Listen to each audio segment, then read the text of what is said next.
Vamos iniciar nossa doutrina de hoje e foi escolhido para mim falar nesta noite sobre a necessidade da encarnação. Isso está lá no capítulo 4, item 25 do Evangelho segundo o Espiritismo.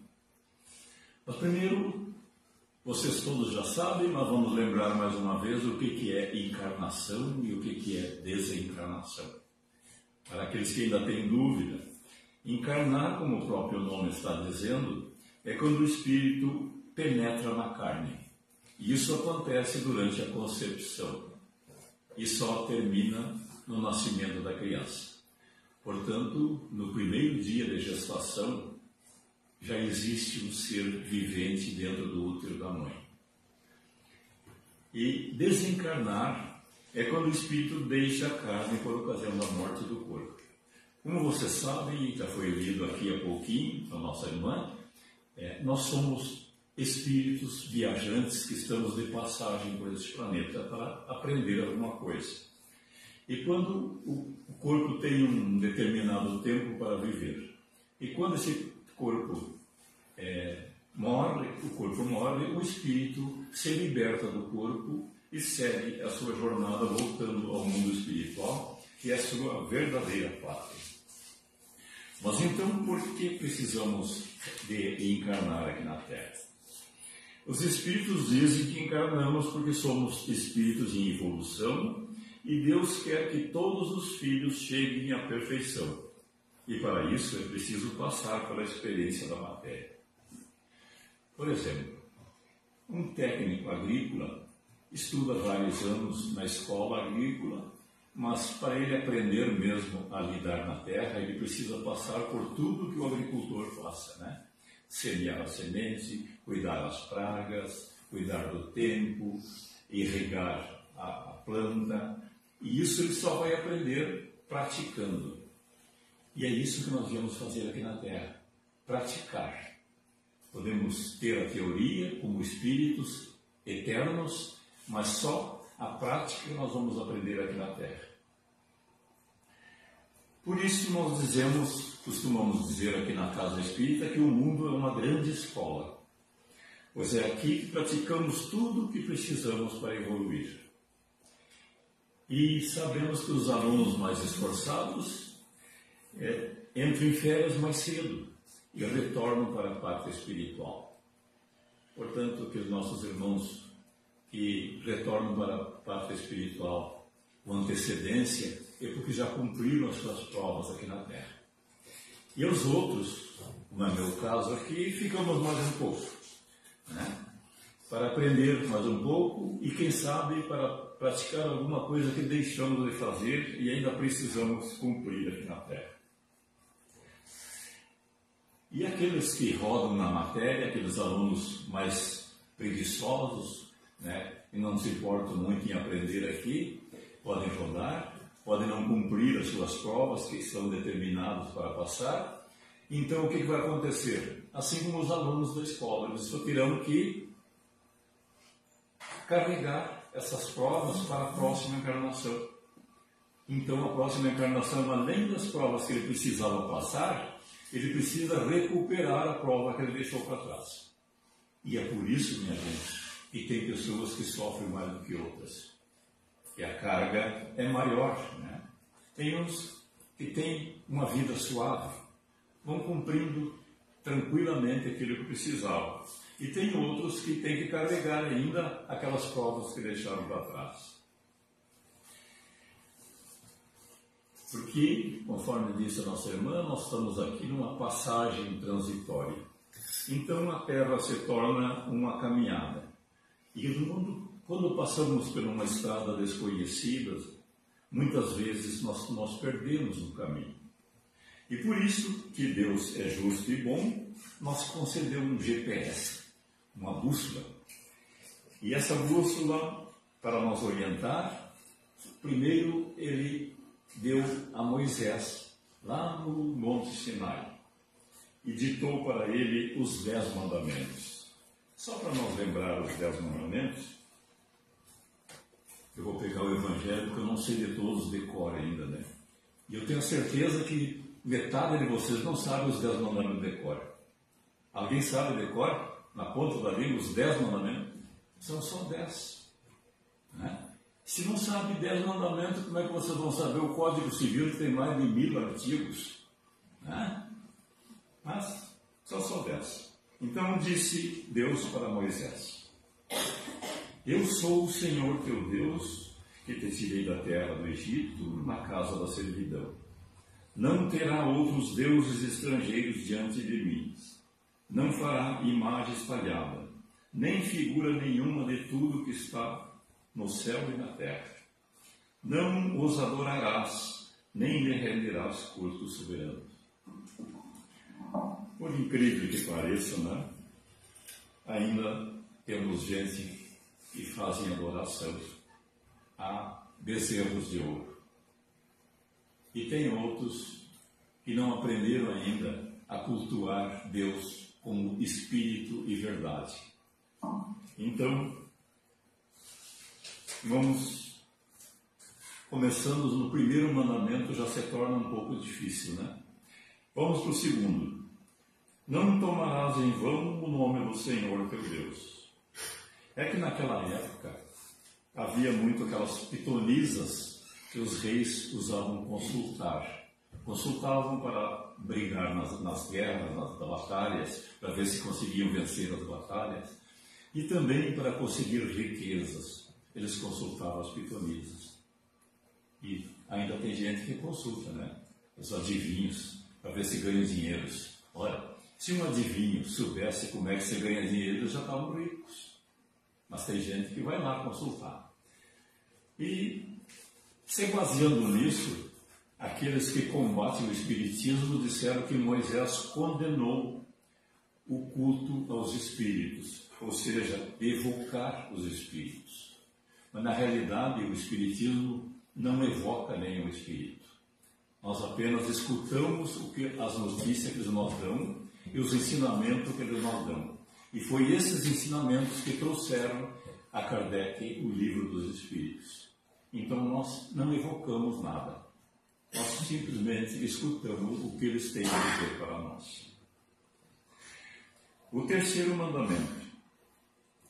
Lembra-te de santificar os dias de sábado. É que para os judeus o número 7 é cabalístico. Nós encontramos na Bíblia várias passagens que falam sobre o número 7. Né? Por exemplo, Deus criou o mundo e no 7º dia descansou. Jesus alimentou 4.000 pessoas com 4 pães, aliás, com 4 peixes e 2 pães. E sobrou peixe ainda e botaram em 7 cestos. Era peixe de montão. Jesus também disse: deveis perdoar não 7 vezes, mas 70 vezes 7 vezes. Então, como vemos, esse número 7 estava na ponta da língua dos judeus, né? Então, por isso, talvez por causa disso, os homens resolveram transferir esse sábado, que seria o 7º dia, né, para o 8º, que é domingo. Então, para nós, domingo, que é o dia da folga. E o 7º dia, que é sábado, é dia de festa, de baile e de borracheira, não é? E domingo para cultuar Deus. Bom, 5º mandamento. Aliás, 4º mandamento. Honra teu pai e tua mãe, a fim de viveres muito tempo na terra do Senhor, que Deus te dará. Mas o que é honrar pai e mãe? Vamos ver o que nos diz o Evangelho segundo o Espiritismo sobre honrar pai e mãe. Dizem os Espíritos: honrar pai e mãe não é apenas respeitá-los, é também ajudá-los na necessidade e proporcionar-lhes repouso em seus dias de velhice, e rodeá-los de atenção como eles fizeram conosco em nossa infância. Alguns pais, é bem verdade, descuidam-se de seus deveres e não são para os filhos o que deveriam ser. Mas cabe a Deus puni-los e não os filhos. Não cabe aos filhos censurá-los, porque talvez eles mesmos merecessem que assim fosse. Complicado, não é, gente? Bom, vamos então para o quinto mandamento, não matar. Mas será que Deus se referia só a não matar as pessoas? Ou também não matar os animais? Porque se ele se referia também os animais para não serem mortos, nós temos lascado, né? Não temos cumprindo, nem com o quinto mandamento. Sexto mandamento, não cometerás adultério. E hoje o mundo está cheio disso, porque a televisão ensina nós a praticar o adultério. Sétimo mandamento, não roubarás. E aí, como não roubar, nós podemos incluir o roubo daqueles que pegam emprestado e não devolvem. O agiota, que cobra juros exorbitantes. O político, que se apropria do dinheiro público. Aqueles que praticam fraudes. Então, nós vamos selecionando tudo, botando na peneira, vai sobrar muito pouco grão, né? Que não pecou. Oitavo mandamento. Não prestarás falso testemunho contra teu próximo. Minha Nossa Senhora. Aqui nós temos as redes sociais cheias de fake news, né? Gente compartilhando coisas que não tem nem certeza se é verdade ou não é.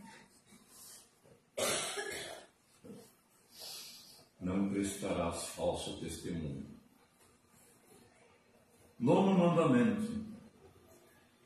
E os homens já me olharam, né? Não desejar a mulher do próximo. E tem muito homem que diz assim, quando o próximo estiver próximo.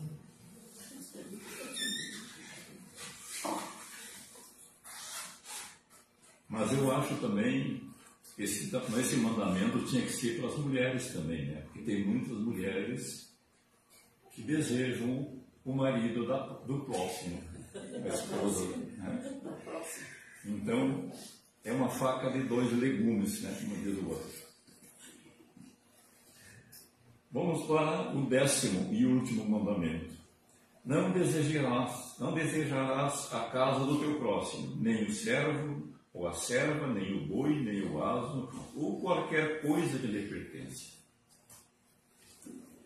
Hoje, o mundo é um mundo de cobiça, né? Quando alguém compra alguma coisa, todo mundo quer ter aquela mesma coisa. E o que é isso? É desejar o que o próximo tem, né? Então, minha gente, vamos resumir, trocar esse miúdo que tem muita pouca gente que está cumprindo esses 10 mandamentos. Porque os mandamentos, esses 10 mandamentos, são muito difíceis de cumprir. E foi para isso que Jesus trouxe um mandamento mais fácil, com um só artigo. Amarás a Deus sobre todas as coisas e ao próximo como a si mesmo. Porque se a pessoa amar a Deus sobre todas as coisas, ele está cumprindo a lei de Deus. Se ele amar o próximo, ele não vai desejar mal para ninguém. Mas para amar o próximo, ele precisa se amar. Porque ninguém dá aquilo que não tem. Ninguém conseguirá dar amor se não tiver amor no coração. Então, vamos ver que também é difícil de cumprir, né? É só um mandamento, mas também não é fácil. Então, mais tarde, Kardec perguntou aos espíritos, lá na questão 621, onde é que está escrita a lei de Deus? E eles disseram, na consciência. Pronto. Agora nós matemos a charada. A nossa lei está na consciência de cada um. Não precisa decorar os 1000 e poucos artigos do Código Civil. Não precisa decorar os 10 mandamentos. Basta seguir a nossa consciência. É ela que vai nos acusar. A nossa consciência é o juiz implacável que vai cobrar por todos os nossos erros. Isso pode acontecer nesta vida, após esta vida ou em uma próxima encarnação. Pois conforme disse Jesus, dali não sairás enquanto não pagar o último centavo. Enquanto nós não descarregar o último fardo da nossa carga, nós teremos que manter os nossos pés aqui nesse plano terra. E a pena imposta para cada um será o arrependimento e o remorso. E essa pena é dolorida. E vai doer tanto, tanto, que muitos vão pedir para reencarnar novamente, para reparar o mal que fizeram para alguém, ou para praticar o bem que deixaram de fazer. E somente quando nós desencarnamos que nós vamos enxergar tudo que nós deixamos de fazer e tudo que nós fizemos de errado. E o tempo que nós perdemos aqui nesse plano terreno. Foi por isso que Francisco do Espírito Santo deixou para nós estas palavras: nasceste no lar que precisavas, vestiste o corpo físico que merecias, moras no melhor lugar que Deus poderia te proporcionar de acordo com o teu adiantamento. Possui os recursos financeiros coerentes com tuas necessidades, nem mais, nem menos, mas somente o justo para tuas lutas terrenas. Teu ambiente de trabalho é aquele que elegeste espontaneamente para a tua realização. Teus parentes e amigos são as almas que atraíste com tua própria afinidade. Portanto, nós somos donos do nosso destino. Nós escolhemos o que devemos passar na Terra. Ainda escrevi isto aqui, que alguns espíritos relutam para reencarnar, porque acham lá do outro lado muito melhor do que aqui. Consideram a Terra uma prisão. Uns alegam que, ficando presos na matéria, não terão liberdade que tinham no mundo espiritual. Outros, porque têm medo de fracassar nas provas que lhe forem impostas. Porém, cedo ou tarde terão que reencarnar, seja por vontade própria ou por uma encarnação compulsória. Porque mesmo sendo a Terra considerada uma prisão por alguns espíritos, não só os culpados reencarnam aqui na Terra. Conforme vemos, numa prisão, nós temos os agentes penitenciários, carcereiros, temos psicólogos, religiosos, não só prisioneiros. Temos muita gente ajudando. Assim como nós, aqui nesse plano terreno, temos tanta gente que nos ajuda. E nós vamos procurar o apoio onde melhor nós se ajustar, como vocês estão agora, nesse momento, recebendo todo esse apoio espiritual que esses mensageiros do Pai trazem para nós, todas as nossas sessões. E mesmo que na prisão fosse difícil, porque a prisão também não deixa de ser um educandário, porque além de punir os criminosos, também tem por objetivo recuperar os prisioneiros que se retornam para o seu convívio social. Portanto, meus amigos, é isso que nós temos para lhes falar nessa noite. E agora vamos nos preparar para receber o passe, sentando confortavelmente em seus bancos, mantendo o seu pensamento elevado em nossos mentores espirituais, nesses mensageiros que estão nesse momento, já participando desse nosso trabalho. Que Deus nos acompanhe e que nós, ao seguir para os nossos lares, possamos levar esses fluidos benéficos que aqui recebemos. Obrigado a todos. Sim, seja.